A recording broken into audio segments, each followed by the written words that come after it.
हम लोग तो वो महसूस कर रहे हैं जैसे चिकन की आपने कहीं दुकान देखा होगा, दुकानदार हाथ डालता है, जो जिसका गर्दन आता है वो हलाल हो जाता है। तो हम लोग इंतजार कर रहे हैं कि हम लोग का गर्दन कब हाथ में आएगा। कोर्ट की कहाँ बात सुनी जा रही, लगा तो इस पे इलाहाबाद हाई कोर्ट का स्थगन आदेश कौन मान रहा है? कोर्ट की बात नहीं मान रहा। कौन मान रहा है? आप बताइए, आप मान रहे हैं? ये अधिकारी इतने लोग खड़े हैं, कौन मान रहा है? कोर्ट के आदेश को तो ये लोग फाड़ के फेंक दे रहे हैं। 1 करोड़ की दुकान, करोड़ की दुकान खरीदा अभी इन्होंने साल भर पहले जो, उसको मकान मालिक सरकार है। और सरकार 1 रुपया मुआवजा नहीं दे रही है। 9 साल हो गए। दादा के पिताजी हम हाँ, सन 34 से हम लोग यहाँ पर काबिज हैं। फिर भी कोई मतलब। अब कहाँ जाएंगे? हम ये बता रहे दुकानदार जो पगड़ी पे दुकानें 30-40 लाख रुपए के लिए हैं, इनके बच्चों का क्या होगा? इनके बच्चे कहाँ जाएंगे? इसी रोड पे भीख मांगेंगे? दाल मंडी में अब तक की सबसे बड़ी कार्रवाई इस समय चल रही है। एक साथ 8 मकानों पर ध्वस्तीकरण की कार्रवाई चल रही है।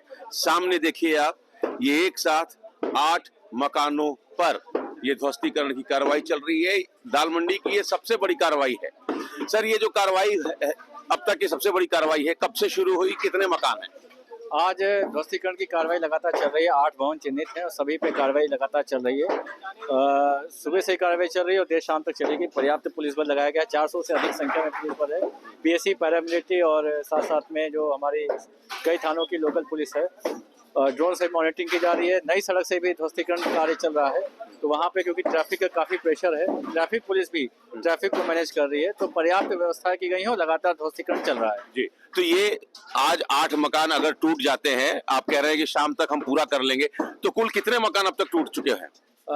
कल क्योंकि 6 भवनों का ध्वस्तीकरण कार्य शुरू हुआ था और आज 8, तो कुल मिला के अभी तक 25 भवन है जिसपे ध्वस्तीकरण कार्य प्रारंभ हो चुका है। कुछ कंप्लीट हो गए हैं और लगातार जो शेष रह गए उन पे भी कार्रवाई चल रही है। इतनी बड़ी संख्या में फोर्स पहले कभी नहीं देखी गई।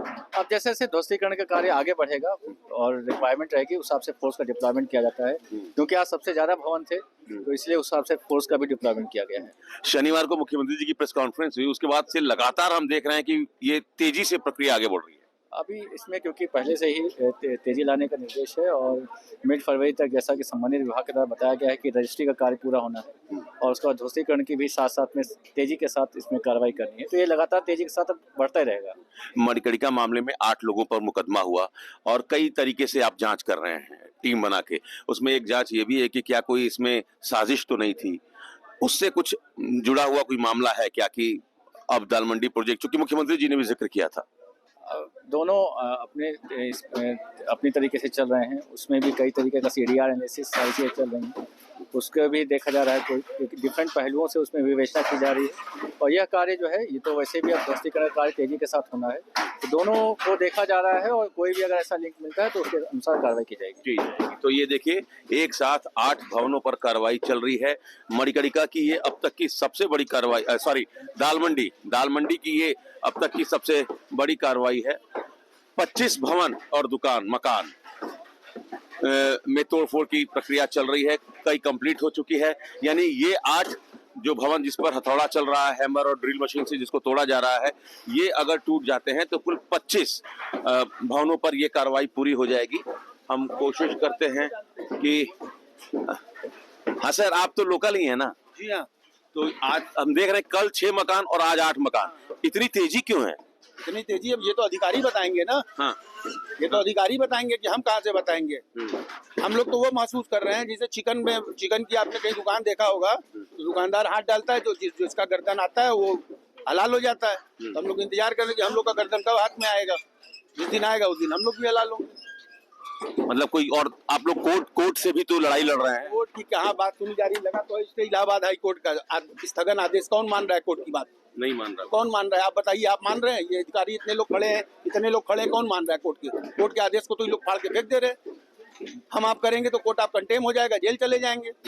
अभी एक हमारा स्थानीय नेता जो दलील के मुद्दे के साथ इमरान अहमद बबलू बात करता था, वो आज भी जेल में सड़ रहा है। आपने दाल मंडी के लोगों की तुलना चिकन से कर दी। सर, अब ये क्या करेंगे? हम लोग गाजर मूली की तरह काटे तो क्या करें? चिकन क्या, उससे भी नीचे आ जाइए। कीड़े मकोड़ों की स्थिति हम लोग सरकार ने कर दिया है। स्थिति खराब है, वाकई नहीं बहुत खराब है स्थिति जो है। और सबसे बड़ी चीज ये ना कि जिनके मकान हैं उनको मकान मालिक को दिया जा रहा है। उन्होंने तो पहले जो है दुकान बेचा, महंगी दुकानें बेचा जो है, अभी सामने मकान दिखाइए, 1 करोड़ रुपए की दुकान ली है ये इन्होंने। जो सामने है, सामने वाला जो है 1 हाँ। करोड़ की दुकान ली ये है। दुकान दिखाइएगा सामने। ये हाँ। दुकान दिखा रहे 1 करोड़ की दुकान ली है। हाँ। 1 करोड़ रुपए की अपने 1 करोड़ की दुकान। करोड़ की दुकान खरीदा अभी इन्होंने साल भर पहले जो है। हाँ। दुकान लिया उसको मकान मालिक सरकार 1 रुपया और मुआवजा सरकार 1 रुपया मुआवजा नहीं दे रही है। सरकार 1 करोड़ 1 करोड़ रुपया पगली दे करके अगले ने दुकान लिया, अपना अपना पड़ाव का मकान जमीन सब बेच बाच के कर्जा वगैरह लेकर के लिया। सरकार तो मकान मालिक को मुआवजा देगी, किराएदार को तो कुछ देगी नहीं। किराएदार में मतलब कुछ नहीं होता है। किराएदार का डबल फायदा हुआ ना इसमें जो है। मकान मालिक का। मकान मालिक का डबल फायदा हुआ मकान मालिक का डबल क्या फायदा हुआ? मकान मालिक को भी जितनी उतनी वैल्यू उतनी पैसा मिल रहा है क्या आज के डेट में? लेकिन उसका तो 1 करोड़ गया ना। आज के डेट में उस मकान की वैल्यू कम से कम 10 करोड़ 5 करोड़ रुपया है। हाँ। तो सरकार कितना देगी उसको? और जिसका 1 करोड़ पकड़ी गया तो गया। जीरो गया, जीरो बैलेंस हुआ। उतना जो फर्नीचर है वो भी जीरो हुआ। उसके जो कम से कम 20 लोग उस परिवार से जुड़े थे वो भी जीरो बैलेंस हुआ। या ये तो सुसाइड बड़ा करें, बुरा हाल है। या तो अभी सुसाइड तो करें, आप या लोग फिर- कुछ करिए जो है। या तो फिर जो है एक तो वो भी जो हत्या करना शुरू कर दे, छिनैती राजनी करे, यही करे, इसे पेट चलाएगा। ये देखिए, विकल्प है। ये आपका नाम क्या है सर? धीरज जायसवाल। धीरज जायसवाल। हाँ। आप आप दुकानदार हाँ, हम दुकानदार हैं। हमारी यहाँ सन 34 की दुकान है। हैं। सन 34 की दुकान। 1934 हम चौथी पीढ़ी है। 92 साल हो गए। दादा के पिताजी हम हाँ। सन 34 से हम लोग यहाँ पर इस काबिज हैं। फिर भी कोई मतलब अब कहाँ जाएंगे? अब कुछ मिल भी नहीं रहा। कुछ मिल भी अरे सर कितना दे देंगे आप आखिर में? कितना दे देंगे? और उससे होगा क्या? उससे होगा क्या?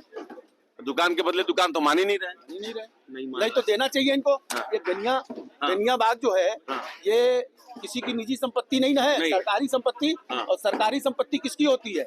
जनता की संपत्ति। जनता अगर मोदी जी कहते हैं कि मैं जन सेवक हूँ, अगर मोदी जी कहते हैं कि मैं जन सेवक हूँ, तो जन सेवक मतलब 140 करोड़ के सेवक है वो। तो जनता के भलाई मान नहीं ना रहे। जमीन के बदले जमीन कहाँ तो मान जमीन रहे? देना चाहिए। एक बार हम कोशिश करेंगे वो 1 करोड़ वाला जो मामला है जरा आप दिखा दे। ये जो दावा किया जा रहा है ये मकान है, नीचे दुकान है और ऊपर मकान है। तो हम कोशिश करेंगे। भाई साहब बस एक सवाल लेंगे। ये जो हम लोग अभी चर्चा सुने कि आप लोगों ने भारी भरकम पगड़ी दे के ये दुकान लिया है, अभी काम कर रहे हैं भैया, थोड़ा सा बता देते। काम कर ले, कस्टमर खड़ा है, उसको देख हम बात करते हैं। 1 मिनट आपको। ये पगड़ी भारी भरकम तो दिए है ना भाई साहब? जी जी। हाँ, तो आप लोगों ने प्रशासन से कहा नहीं कि हम लोग इतना जो पगड़ी दिए उसका हिसाब क्या होगा? प्रशासन को सुन ही नहीं रहा है। हैं? प्रशासन कुछ सुन ही नहीं रहा है। कुछ नहीं सुन रहा है। 1 करोड़ पगड़ी दिए हैं तो कहाँ जाएगा वो रुपया भाई? अभी तो मकान मालिक ही बता पाएगा। ये किसने बोला आपसे 1 करोड़? लोग चर्चा कर रहे हैं कि भारी भरकम पगड़ी दे के ये दुकान लिए हैं, इनका क्या होगा? चाचा क्या होगा? अब आप जानो क्या होगा? आप तो सरकार के बताओ, सरकार से क्या होगा? सरकार जाने का होगा। ऐसे तो बहुत से लोग हैं जो पगड़ी दे के दुकान लिए हैं, मकान लिए। यहाँ पूरा इलाका पगड़ी का, सरकार को सब मालूम है। सरकार से कुछ छुपा नहीं है। कोई सुनवाई नहीं है। कौन सी सुनवाई? तो नहीं मालूम। मकान मालिक को पैसा नहीं दे रही है। हैं? क्या? मकान मालिक को पैसा नहीं दे रही है। हाँ। उसका मकान अगर 1.5 करोड़ का तो उसको पैसा दे रही 40 लाख 50 लाख। तो मुझे क्या देगा? तो कुछ पूरा क्या? पैसा डूब गया ना। वो तो सीधा उससे कह रही नहीं दोगे तो अवैध बता के तोड़ देंगे। जैसे लोगों का तोड़ लिया अवैध बता के, जो नहीं बेच रहा उनका तोड़ा जा रहा है अवैध बता के। तो ये कह रहे हैं कोर्ट की भी नहीं सुन रहे कोई भी नहीं सुन रहा है। सुनेंगे कहाँ से? ये। अरे आपको नहीं मालूम है? आप कहाँ जी, पूछ रहे हो? नहीं तो एक साथ 8 मकानों पर जो कार्रवाई हो रही है ये तो तेजी से कार्रवाई बढ़ा दी है ना। तेजी से उन लोगों ने भेजा है तब ना, तो तेजी से कार्रवाई हो रही है। ये देखिए, ये दाल मंडी में 8 मकानों पर कार्रवाई हो रही है। लोग कह रहे हैं ये पूरा जो इलाका है पगड़ी पर ही चल रहा है। दुकान मकान भारी भरकम पगड़ी देकर लोग ले रहे हैं और उस पगड़ी का तो कोई हिसाब हो ही नहीं रहा है। यही तो आप लोग से कहा जा रहा है कि आप लोग हमारे शुभ चिंतक बन के आए हैं जी।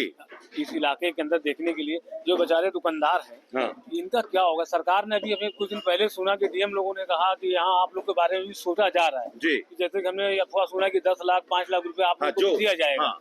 अभी कहीं तक पेपर में भी नहीं है, ना किताबी बातें हैं कि क्या है कि अल्फाज है, ये हवा में बातें हो रही हैं। हाँ। तो हम ये बेचारे दुकानदार जो पगड़ी पे दुकानें 30 लाख 40 लाख रुपए के लिए हैं, इनके बच्चों का क्या होगा? इनके बच्चे कहाँ जाएंगे? इसी रोड पे भीख मांगेंगे? आप किसी चीज का विकास कर रहे हैं तो किसी को नुकसान तो ना पहुंचाइए। ये गरीबों के बच्चे कहाँ जाएंगे? जो बेचारे आज दुकानदार या 40 लाख 30 लाख की दुकान लेके हैं, तो लिहाजा सरकार चाहिए कि उनके बारे में भी सोचे। उनके बारे में कौन सोचेगा? आप ये कर रहे हैं, अच्छी चीज कर रहे हैं अपने हिसाब से, मगर हम तो बर्बाद हो रहे हैं ना। बाल बच्चे कहाँ जाएंगे? कहाँ जाएंगे? कहाँ पढ़ेंगे? इसी रोड पे भीख मांगा जाएगा, वो क्या करा जाएगा भाई? काशी की जगह ये जगह भीख मांग के रहा, कहाँ जाएंगे? तो 3-3 4-4 पुश्तों से तो आप लोग रहते हैं। क्या कर सकते हैं? सरकार के आगे वो क्या कर सकते हैं? जब आप जैसी मीडिया कुछ नहीं कर सकती कि हमारी बातें आगे नहीं बढ़ा सकती है, तो हम क्या कर सकते हैं उनके आगे? हम हालांकि कह तो रहे हैं कि हमने प्रपोजल बनाकर भेजा है, लखनऊ की जो दुकानदार हैं, जो किराएदार हैं, उनके बारे में भी निर्णय लिया जाए। कह तो रहे हैं कि हम प्रपोजल बनाकर भेजे हैं। हमारा कहने का मतलब है भाई, ये प्रपोजल बना के बताए, किताबी बातें हैं। हाँ। ये जो एक दुकानदारों से आके, जैसे डीएम साहब के कुछ नुमाइंदे आ जाए, जो सरकारी विकास के लोग हैं, उन लोग आगे बताते भाई गरीब आदमी कहाँ जाएगा? ये क्या नाम है सर आपका? मेरा नाम है बाबू भाई। बाबू भाई ने बड़ा जमीनी सवाल उठाया है कि ये बताइए कि हम लोग कहाँ जाएंगे? बाल बच्चे लेकर हम कहाँ जाएंगे? हम कहाँ जाएंगे? 2 बच्चे हैं बाबू भाई के, कहाँ जाएंगे? 3-3 4-4 पुश्त से रह रहे हैं, और जैसा लोग बता रहे हैं कि 1-1 करोड़ तक की पगड़ी दे के लोग दुकान मकान लिए हैं। अब उस पगड़ी का क्या होगा, क्योंकि पगड़ी पर ही पूरी अर्थव्यवस्था चल रही है दाल मंडी की। तो 8 भवनों पर एक साथ हथौड़ा चल रहा है। दाल मंडी में अब तक की सबसे बड़ी कार्रवाई इस समय चलाई जा रही है। Amit Singh, TV9 UP, Varanasi.